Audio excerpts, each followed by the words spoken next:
West Coast Cookbook and Speakeasy with Chef Justice Putnam. Netrootsradio.com.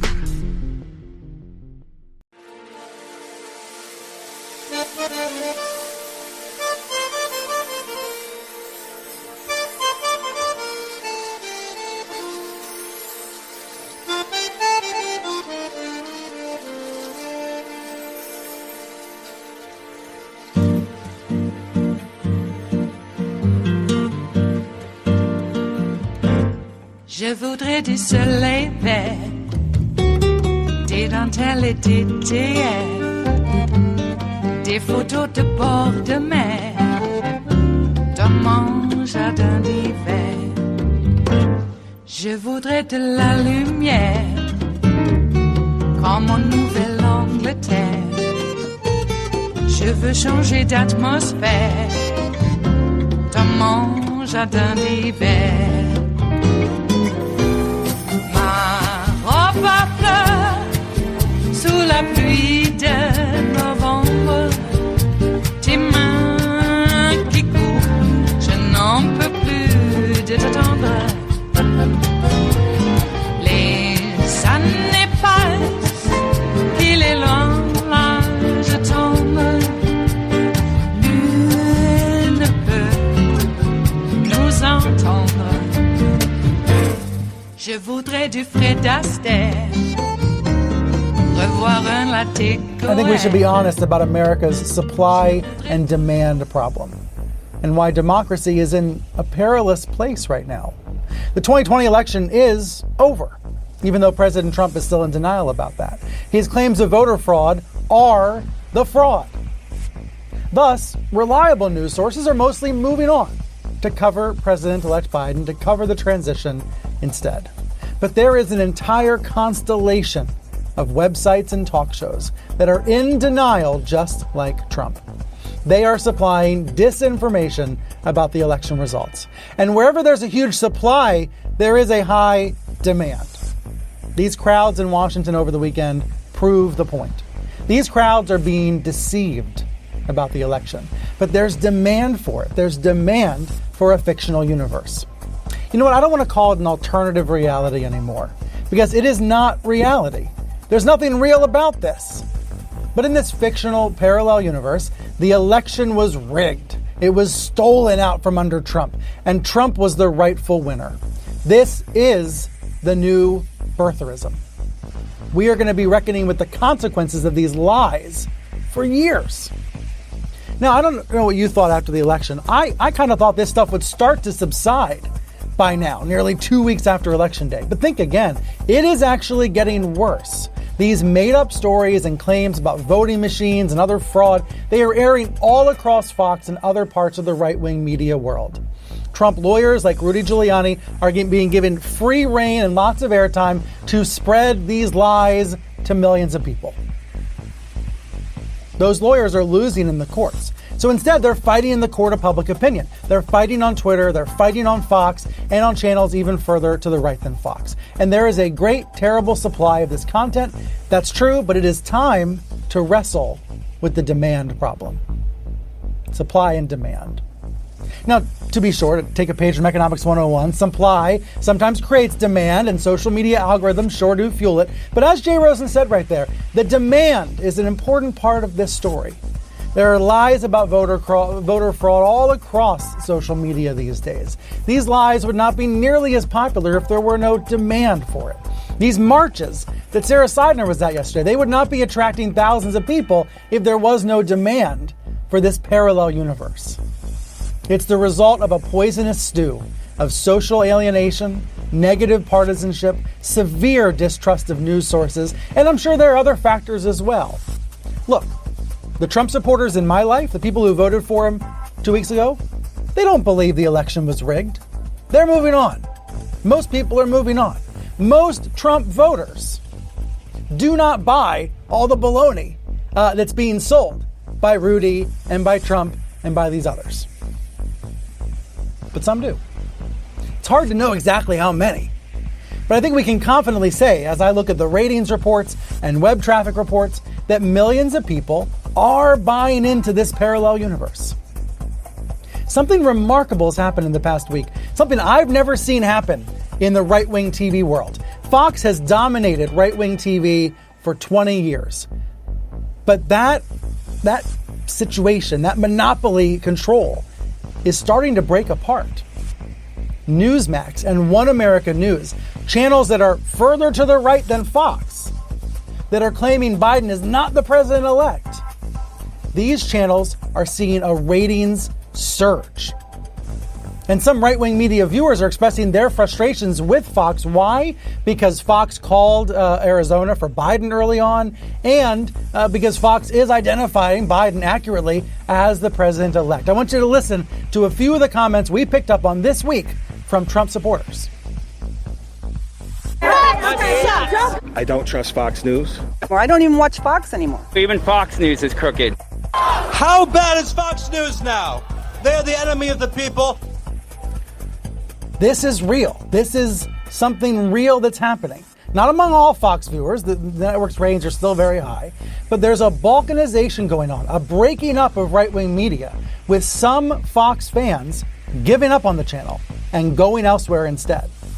Where are they going? Well, they're going to One American News, but they're really definitely going to Newsmax. We can see that in the ratings. I'll show you in just a moment. But first, I want you to hear some of the BS that's being broadcast on these channels. The fate of the republic hangs in the balance here. Trump won the election. He'll win the recount. He'll win in court. He won. Donald Trump is going to be done with being president in 4 years. Do you see what he did there? Greg Kelly is the highest rated host on Newsmax. He is claiming that Trump will prevail and that he will be president for another 4 years. This is not reality. This is not an alternative reality. This is a parallel universe of disinformation. It's a fantasy being sold, being supplied. And there is demand for it. Let me show you the ratings for Newsmax. I've never seen anything like this. In the 16 years I've been covering Fox News, I've never seen a channel pop like this, going from, I don't know, like 100,000 viewers a day on a good day. Greg Kelly's now getting 1 million viewers a night. Fox has never seen competition like this in its history. So what you have going on is this right-wing audience that's ticked off at Fox News for not being pro-Trump enough. I never thought I'd see it. Even Trump is telling his Twitter followers to try Newsmax, to try One America News. He's tapping into that anger at Fox News. But you know what? He's trying to have it both ways. He's also promoting Rudy Giuliani appearing on Fox. He's promoting Jesse Waters and Jeanine Pirro and Sean Hannity. Trump doesn't want news. He wants propaganda. And that's why he shares the propaganda videos that come off of Fox at the same time he suggests that his fans look elsewhere. This is all about supply and demand. In this country, there's a lot of demand for straightforward, accurate news about President-elect Biden. Most Americans want to know about the transition. They want to know what's going to happen next. But there's also demand for this fictional universe where Biden is not president-elect, where Trump is not lost, where the fight continues, where the election continues. And millions of people are demanding this content. I know we talk a lot about the supply, right? I talk about Rudy Giuliani. I'm saying he's out there spreading BS on Fox. That's the supply. But we need to talk about the demand. It is Monday, the 16th of November of 2020, and you are in West Coast Cookbook and Speakeasy. I am your chef de cuisine, Justice Putnam.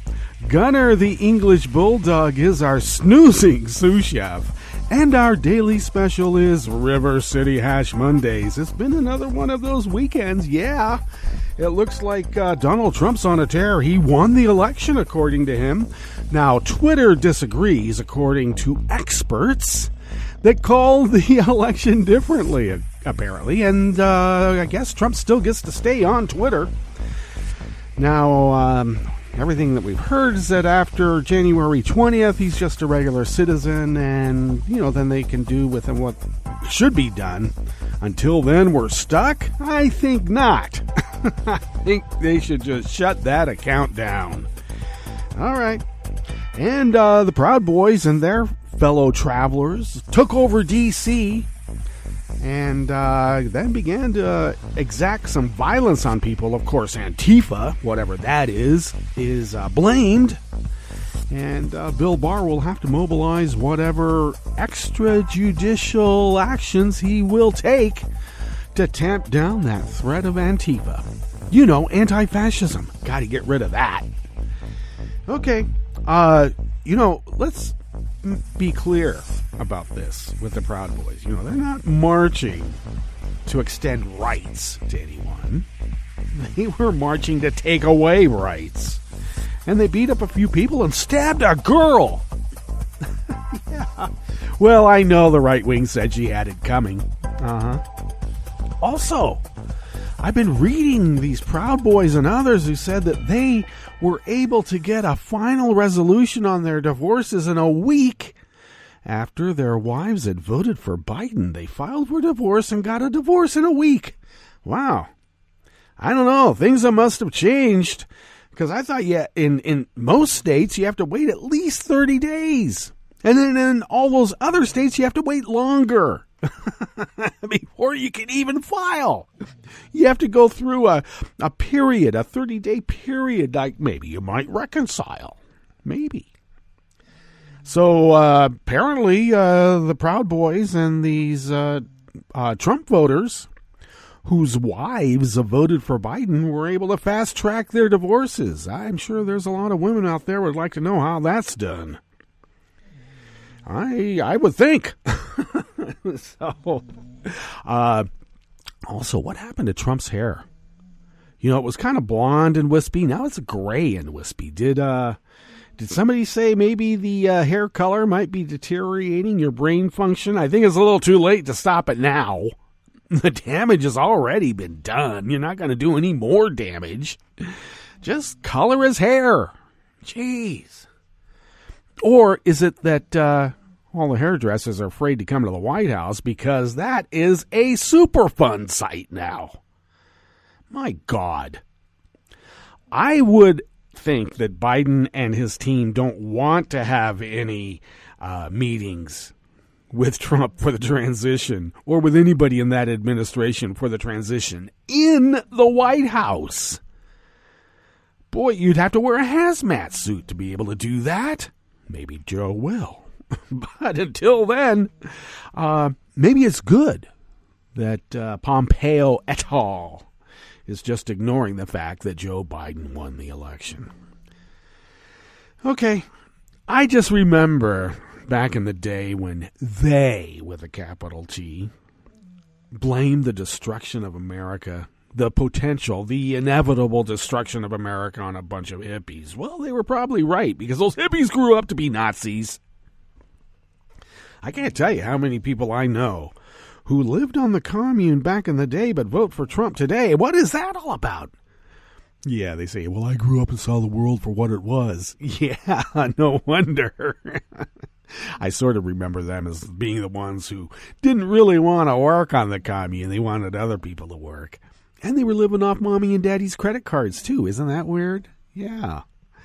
Kind of weird being a hand-to-mouth hippie when you're going and buying sushi on mom and dad's credit card just before the Dead Show. Yikes. Well, a lot of them grew up and now they're hot yoga Nazis. What are you going to do about that? Well, I know what I'm going to do.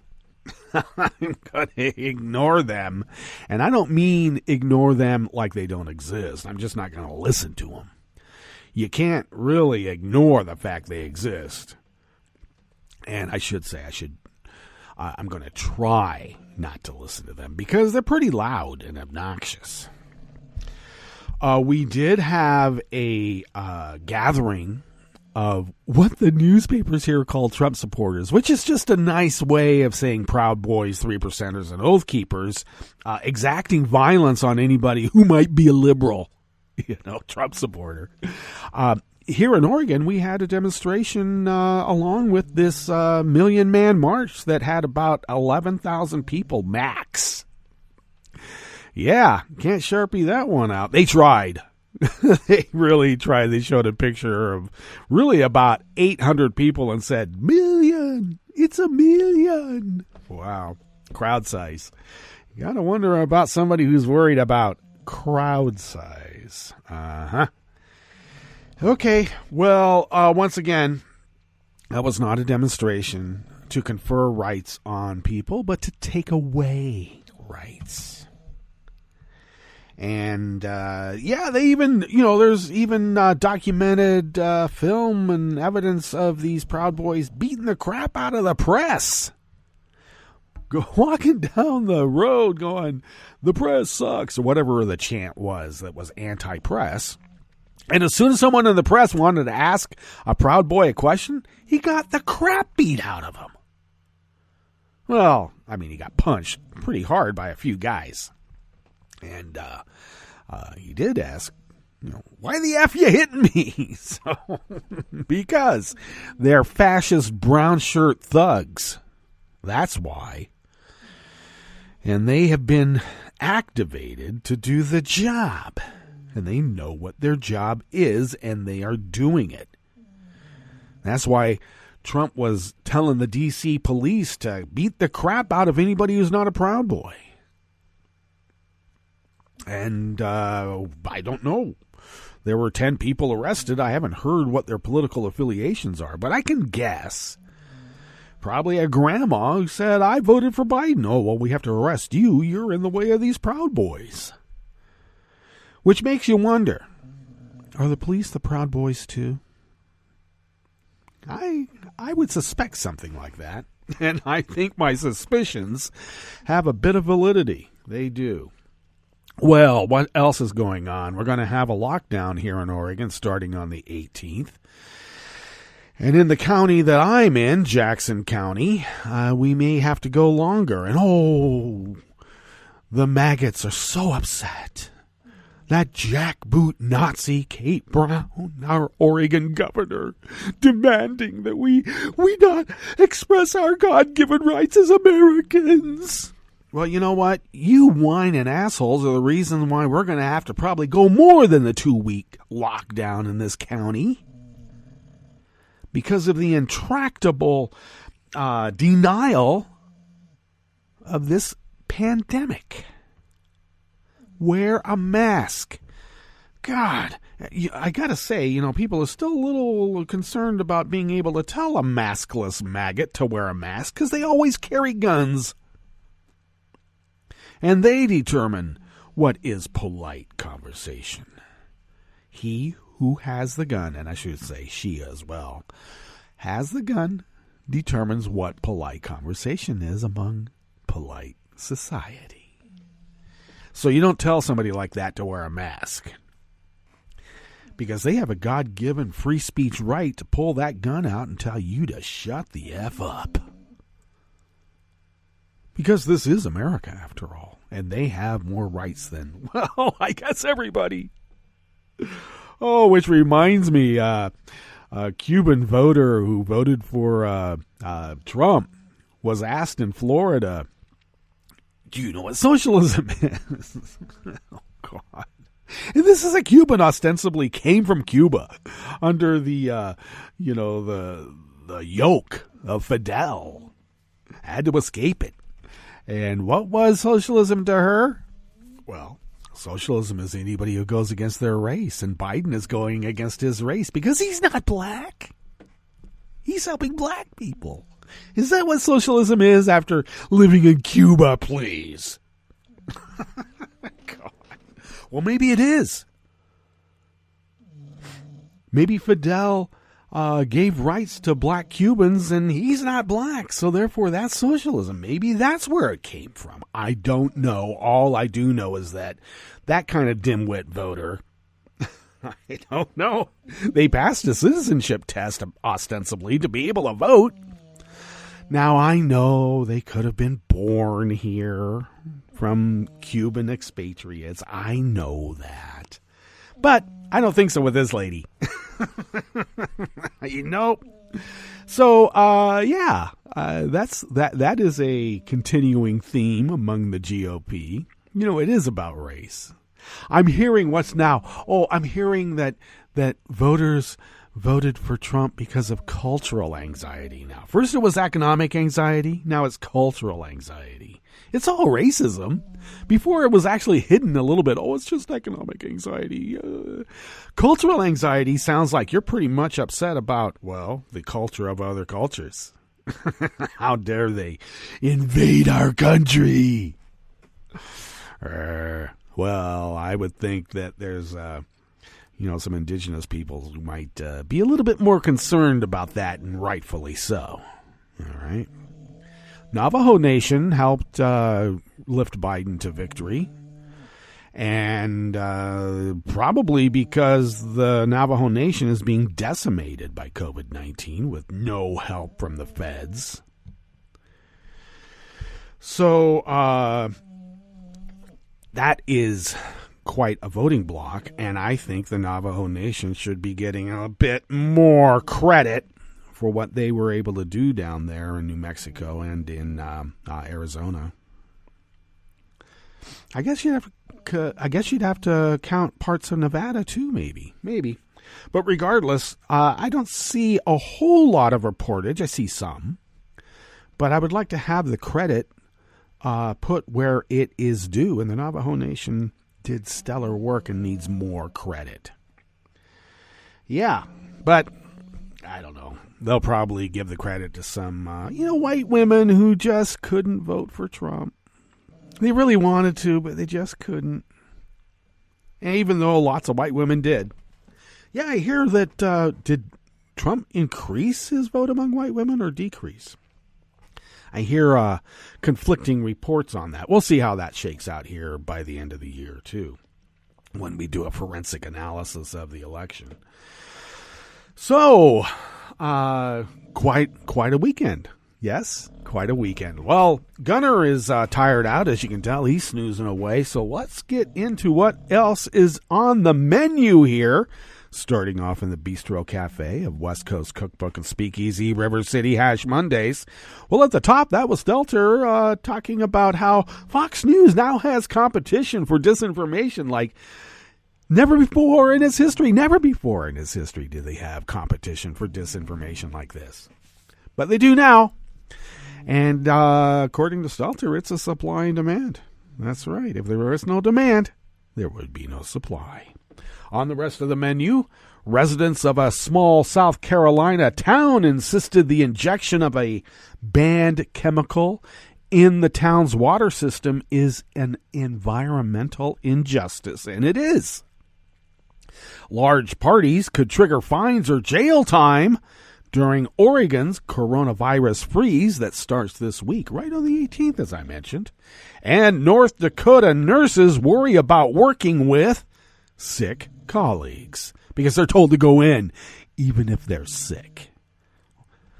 After the break, we move to the chef's table where studies are showing COVID-19 emerged in Italy much earlier than thought, apparently September. And Germany braces for another 4 to 5 months of severe coronavirus measures. Good for Germany. All that and more on West Coast Cookbook and Speakeasy. Bon appetit.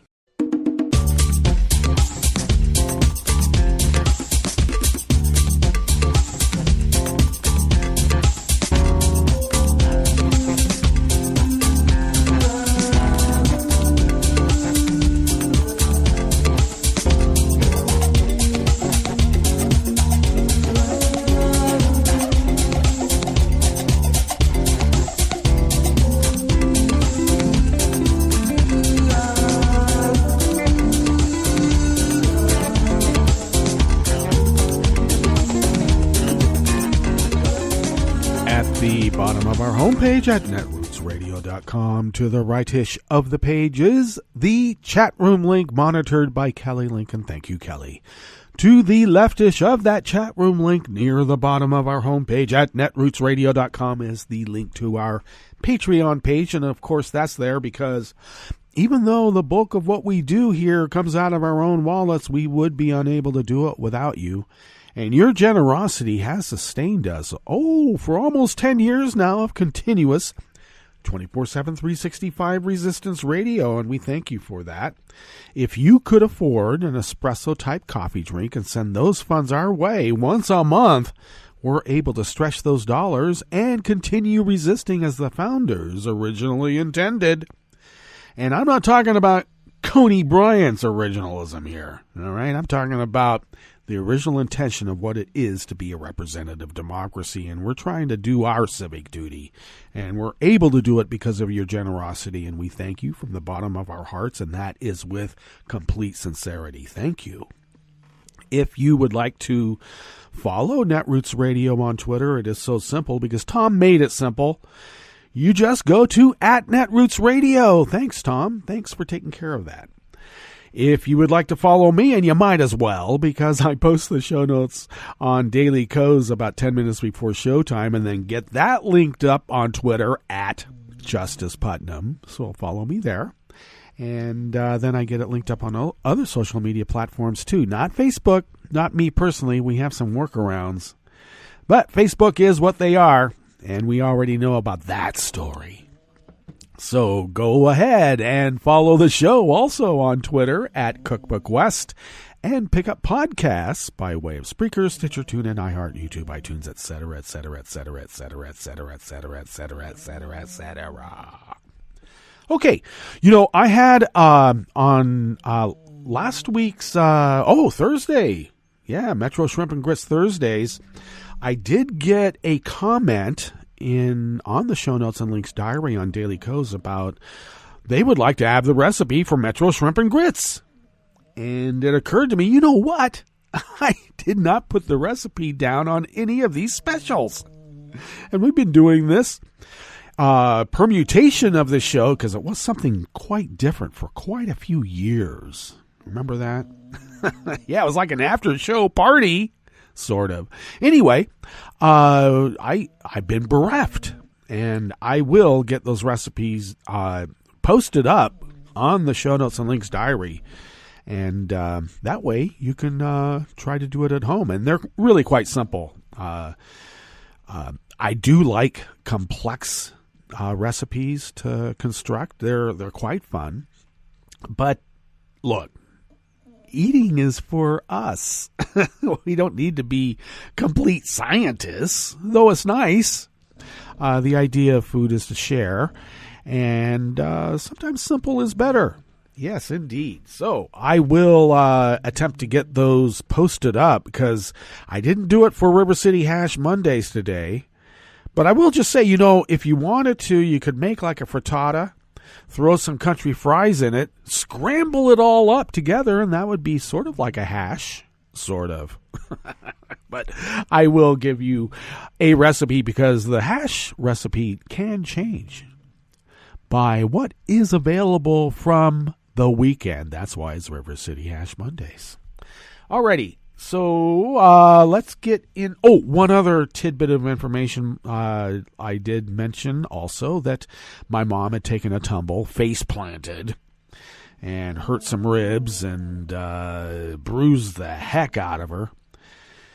She is on the mend. I'm a bit more worried from this fall. You always worry when an 83-year-old woman takes a tumble, because it can have some long-lasting debilitating effects.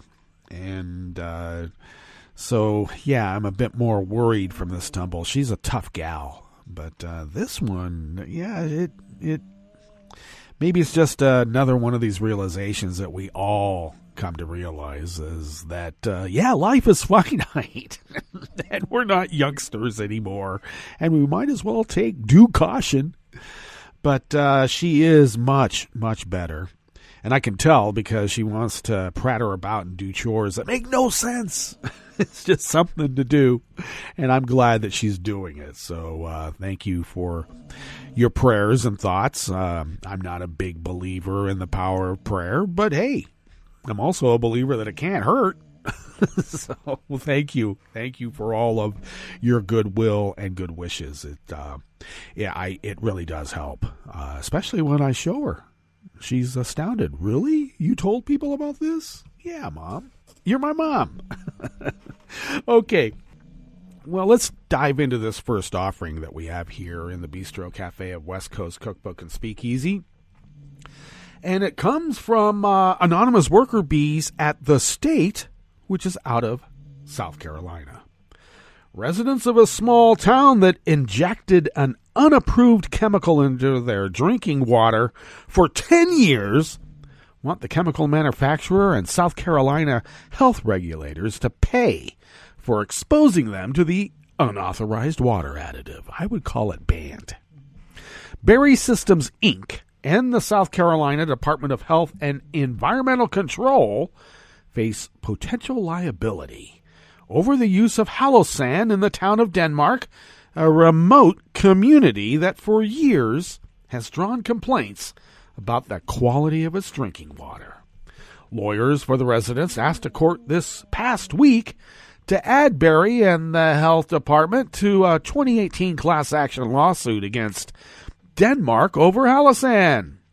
The U.S. Environmental Protection Agency did not approve halosan for use in drinking water, but the Department of Health in South Carolina allowed the town to begin using the chemical in 2008 as part of an effort to stop discoloration of the water in the Bamberg County town.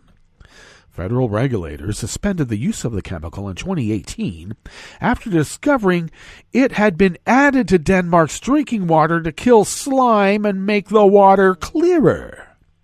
Bakari Sellers, an attorney representing town residents, said Berry and the health department also should be held accountable in addition to the town of Denmark.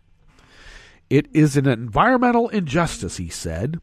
We are going to try and make our clients whole for the injustice they suffered at the hands of the city, the state, and the manufacturer. The health effects of halosan aren't fully known, but North Carolina regulators banned the chemical in drinking water 14 years ago after determining that it could create harmful pollution in wells. Now, the state, which is this newspaper, reported that in 2018. Halosan has been linked to skin and eye irritation. It has rarely, if ever, been used in other public water systems.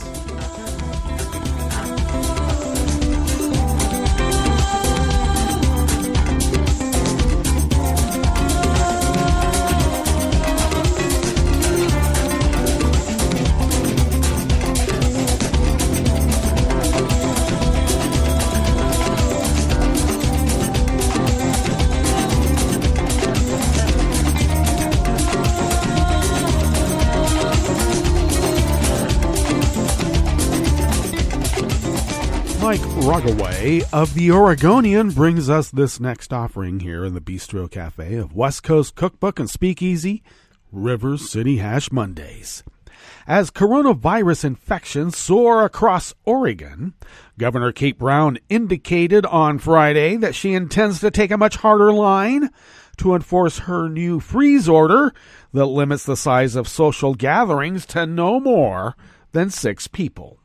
The governor warned that violations are misdemeanors, punishable by citation or arrest, and Brown said she would work with state police and local law enforcement to encourage Oregonians to comply with her directive. Well, good luck with the local ones, because we have some Oath Keeper sheriffs who will not uphold the law if a Democratic governor issues an order.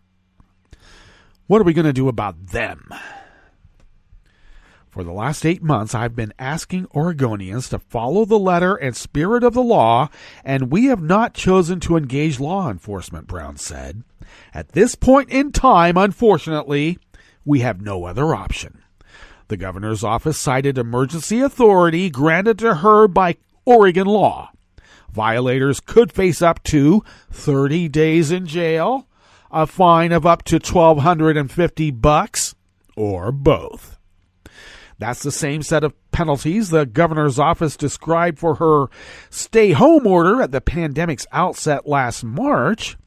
Authorities said at the time that they intended to inform people about the laws rather than issue punishments, and it's not clear those penalties were ever applied, and they were never applied down here in the southern part of Oregon because sheriffs, by and large, said they would not enforce any pandemic rules. The notion of citing or arresting people at their homes will become another flashpoint in the ongoing culture wars over how to limit the spread of the deadly disease. The governor's freeze comes just ahead of Thanksgiving, as the state and nation are at a difficult moment with a presidential transition underway and infection rates soaring in Oregon and across the country. The Oregon State Police will be working with local law enforcement to enforce the governor's orders in the same way local law enforcement officers respond to noise complaints for loud parties, for example, and issue citations. And that was spokesman Charles Boyle, a Brown spokesman, and he said that in an email. The state police said it would not have details on its enforcement plans before today. The state is producing roughly 1,100 new COVID-19 infections a day, triple the number just 3 weeks ago, and the rate of positive coronavirus tests has soared from around 5% for several weeks in the summer to more than 13% now. Hospitalizations have soared too, from around 120 in late October to 308 now. Medical facilities say their urgent care beds are nearly full, and some are postponing elective procedures to make room for the continued spike in cases. Health authorities say 759 Oregonians with COVID-19 have died since March, including 48 so far this month.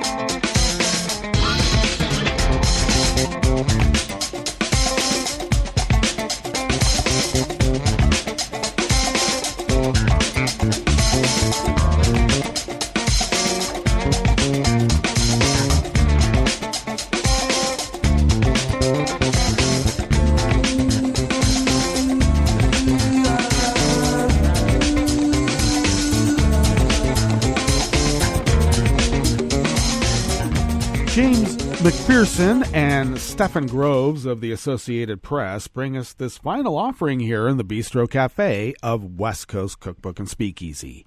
Like many medical workers around the world, Fargo, North Dakota emergency room nurse Adam Johnson cannot escape the grim reality of the coronavirus pandemic. It follows him everywhere. At work, where people die every shift. At the grocery store, where people rail against his city's mask requirement. And at home, where he struggles to sleep. He's gotten through the long months, including North Dakota's current virus wave that is among the worst in the U.S., by finding solace with fellow nurses during brief breaks where they can swap tips on beating insomnia or just vent frustrations. But he and many other nurses fear things are about to get even harder now that Governor Doug Burgum has allowed the state's beleaguered hospitals to use infected but asymptomatic workers to treat COVID-19 patients. It's going to make you question every time you want to sit down and grab a 5-minute snack with one of your co-workers, said Johnston, who is the president of the state's Emergency Nurses Association. You're always going to think, am I 6 feet away from them? Am I safe? Am I not? Burgum said his decision could help North Dakota's hospitals, which are at or near capacity, after a surge in cases that began over the summer and has only gotten worse. But Johnson and many other nurses feel he's saddling them with yet another burden while resisting imposing common safeguards to staunch the spread of the virus that might be less politically palatable in the conservative state. Like some of his Republican counterparts in other states that have had big spikes in COVID-19 cases, Burgum for months took a business-friendly approach that puts the responsibility for slowing the virus on individuals rather than government mandates, so as to protect both lives and livelihoods. You know, you don't have a livelihood if you're dead. And you don't have a livelihood if those lives that came in and spent money don't come in and spend money anymore because they're dead. It wasn't until Friday that he finally relented and ordered a statewide mask mandate and certain restrictions on businesses and gatherings. The hands-off approach didn't work. After avoiding the explosion of cases that many other states experienced early in the pandemic, the virus has run rampant in North Dakota, which now regularly breaks its daily record highs for cases and deaths. Bergen's move, which is permitted under Centers for Disease Control and Prevention guidelines, reflects the scarcity of medical workers in one of the hardest-hit regions of the country. Hospitals across the country are weighing such options as cases soar. And that's the case in South Dakota, which allows the practice, but where none of the major hospitals are currently using infected workers. In the spring and early summer, in places like New York, medical workers from around the country were able to fly in and volunteer, providing relief for hospitals. But now that the virus is so widespread, there is little hope for such relief in North Dakota. I guess you reap what you sow. All right, let's get to our break, and when we get back from that break, we will go through weather from around the world, and we will finish up with the stories that we have curated for you today. You are listening to West Coast Cookbook and Speakeasy, and we will be right back. You are listening to netrootsradio.com. Please hang up and try again.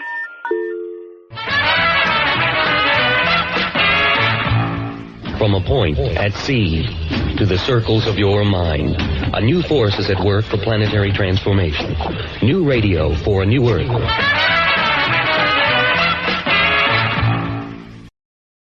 This is Take Two Movie Review. I'm Mike Friend. This week, Make Glorious Review benefit moviegoers. Though Sacha Baron Cohen had announced the retirement of the Borat character in 2007 after the first movie, rumors began surfacing after Cohen was spotted in the disguise last year and observed filming something last spring. Given that and, say, one or two comedic opportunities being present, Amazon Studios announced the new Borat subsequent movie film in September. As you might recall, the nation of Kazakhstan was less than thrilled about its portrayal in the first Borat, and that fact serves to launch this one as the Kazakh journalist is released from prison for humiliating the country for a mission to the U.S. to present a gift to Donald Trump and restore the country's honor.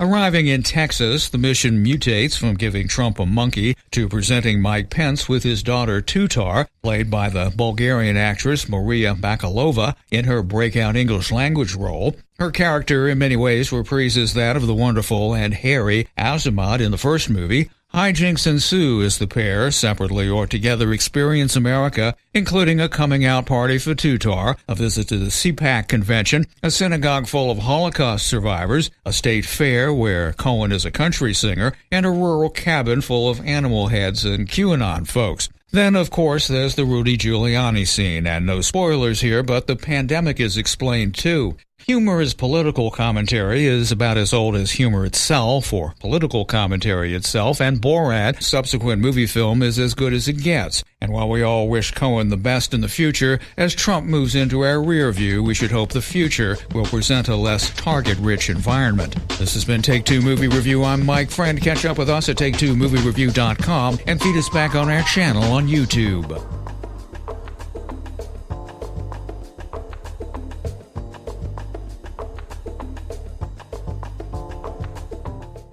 He seems sorry. We very clearly told him not to look up there. I'm honestly impressed that he was able to do it. Right? But did he balance on that big chair? Yeah, I mean, I guess he'll just know what his gifts are this year. I really thought we had hidden them well.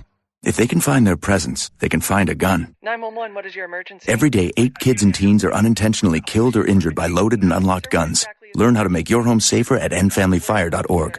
Brought to you by the Ad Council and End Family Fire. Hi, I'm Tom Hartman, and since you're listening to netrootsradio.com, show your progressive side and go to the donate button on the bottom of the homepage. It's progressives like you who power Netroots Radio and keep the progressive message beaming everywhere 24 hours a day. Just go to our donate button at the bottom of netrootsradio.com. Thank you for keeping progressive radio at full power.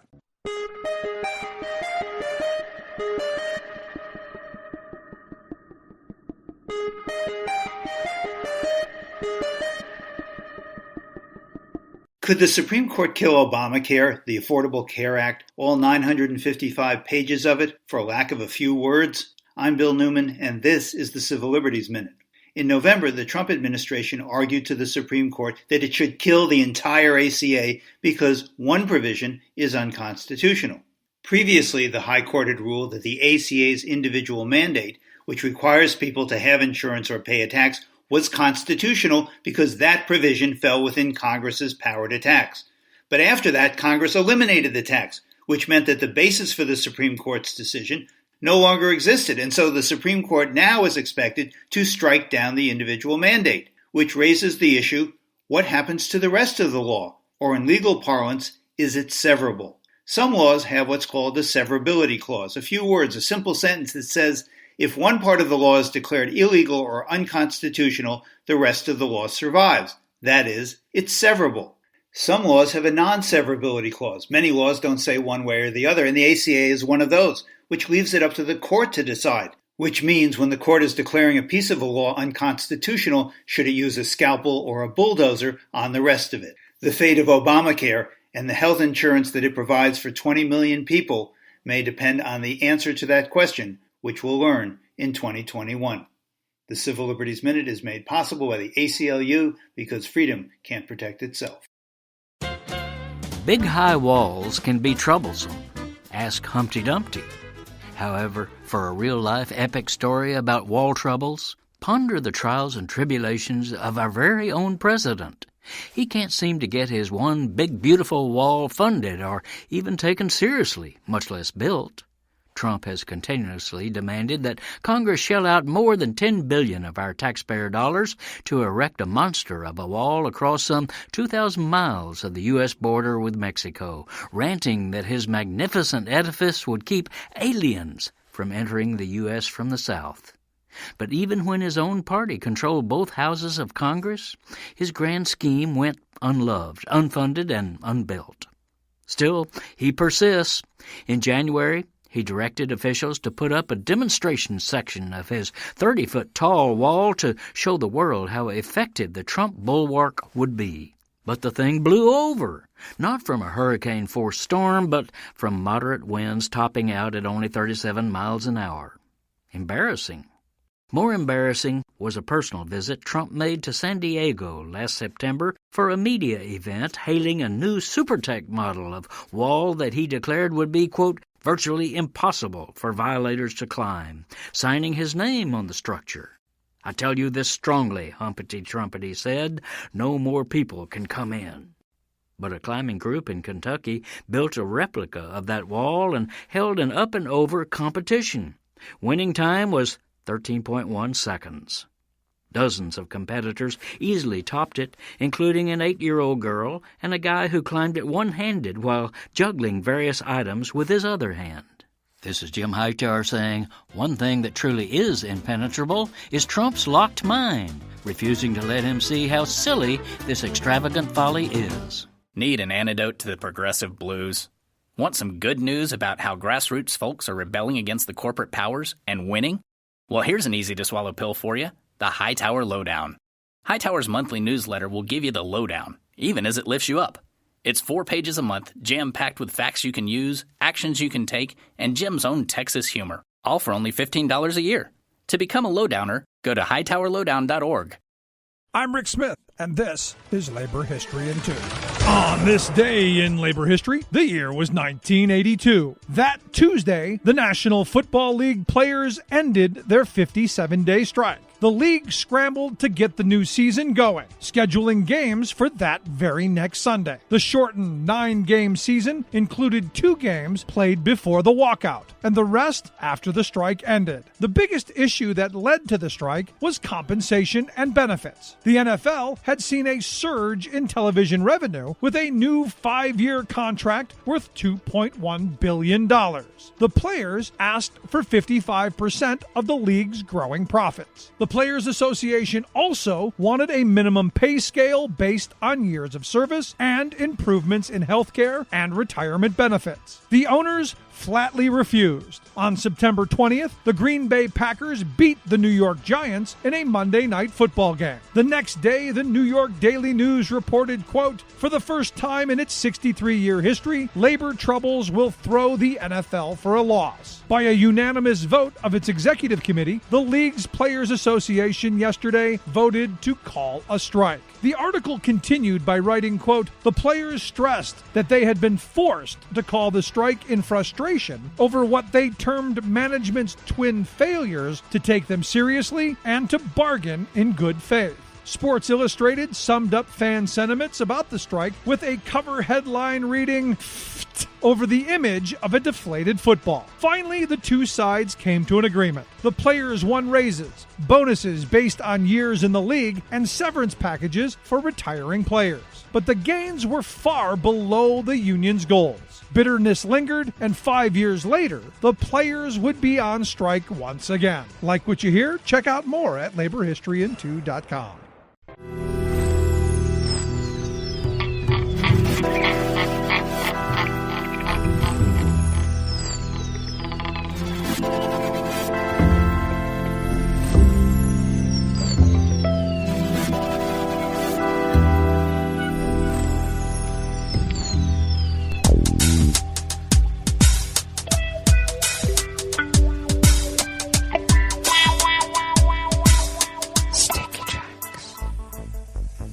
Thank you for accompanying us here to the chef's table at West Coast Cookbook and Speakeasy River City Hash Mondays. We always begin, whether from around the world, along the banks of the Rogue River and the Rogue River Valley of Southern Oregon on the west coast of the continental United States of America, where it is currently 54 degrees Fahrenheit, expecting a high a bit warmer than what we experienced over the weekend. Looks like we're going to be in the low to mid-60s. How dare they?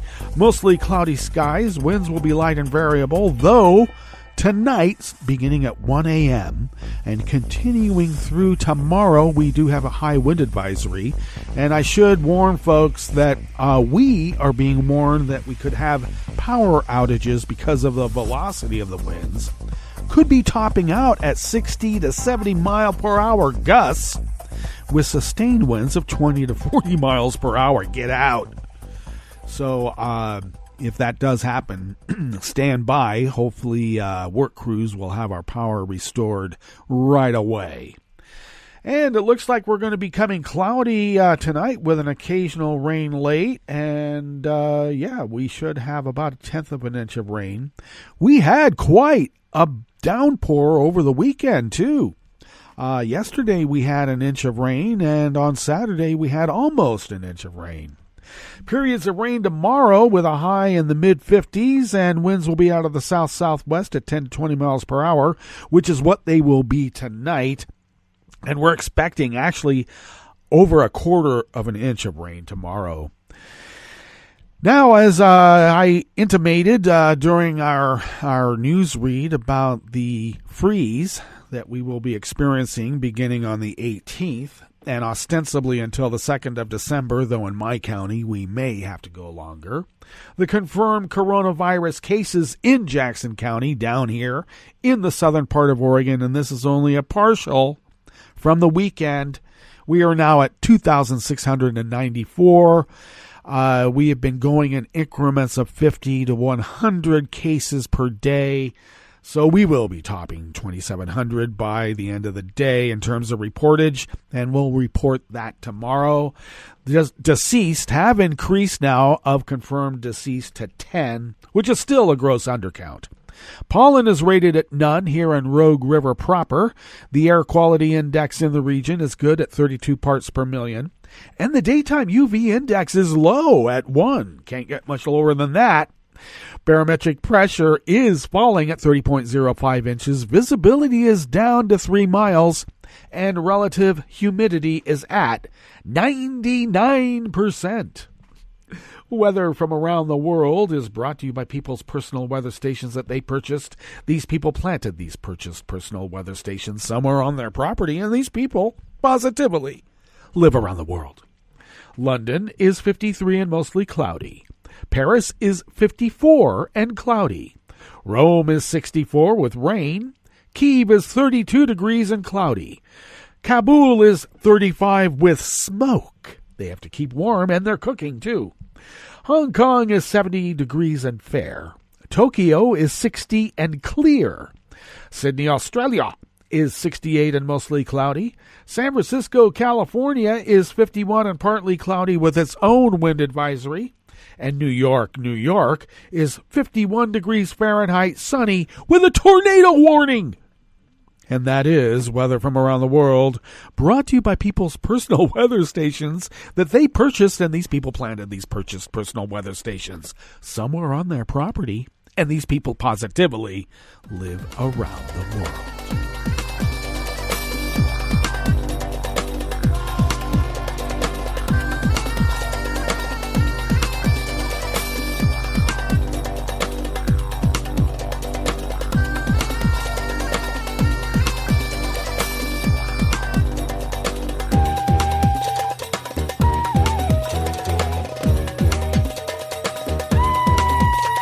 Zelda Magnoni of Reuters brings us this first amuse-bouche here at the chef's table at West Coast Cookbook and Speakeasy.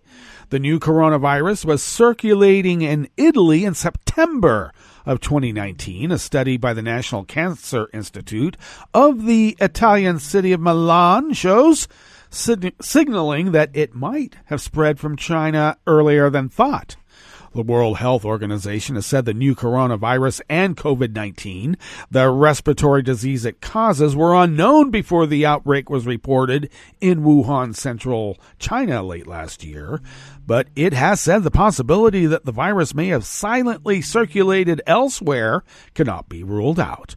The WHO said today it was reviewing the results from Italy and additional information published there at the weekend and was seeking clarification.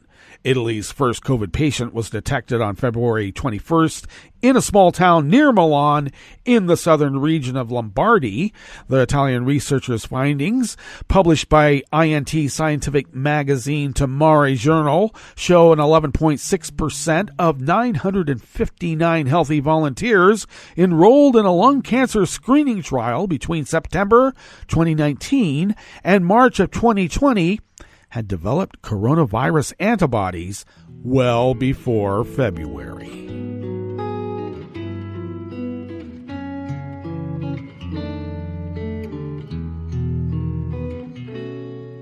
Je te donne c'est mon amour pour la vie entière. La promesse de me trouver à tes genoux. Aussitôt que tu m'appelles, rester toujours fidèle, c'est tout, c'est tout.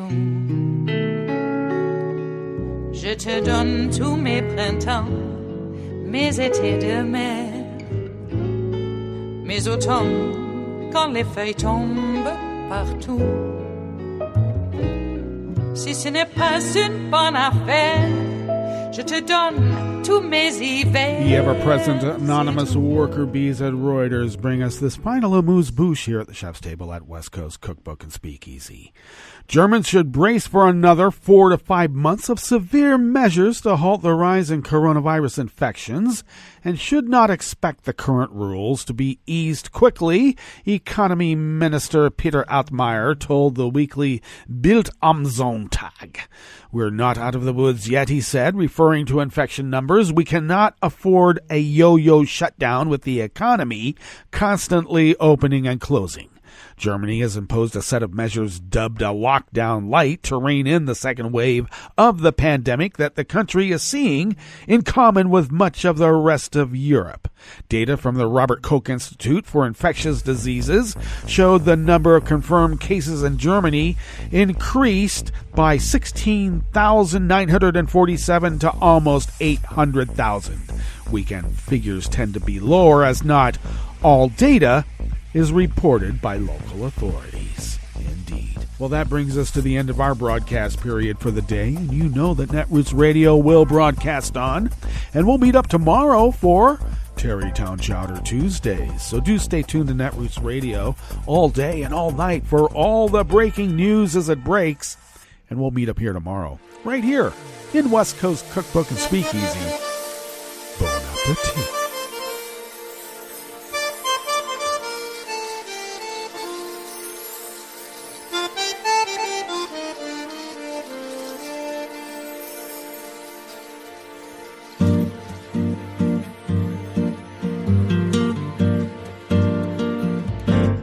Je voudrais du soleil vert, des dentelles et des théères, des photos de bord de mer, dans mon jardin d'hiver. Je voudrais de la lumière, comme en Nouvelle-Angleterre. Je veux changer d'atmosphère, dans mon jardin d'hiver. Pas fleur sous la pluie de novembre, tes mains qui courent, je n'en peux plus de t'attendre. Les années passent, qu'il est loin, là je tombe. Nul ne peut nous entendre. Je voudrais du Fred Astaire, revoir un latte Coër. Je voudrais toujours te plaire dans mon jardin d'hiver. Je veux déjeuner par terre, comme au long de golfe clair, t'embrasser les yeux ouverts dans mon jardin d'hiver.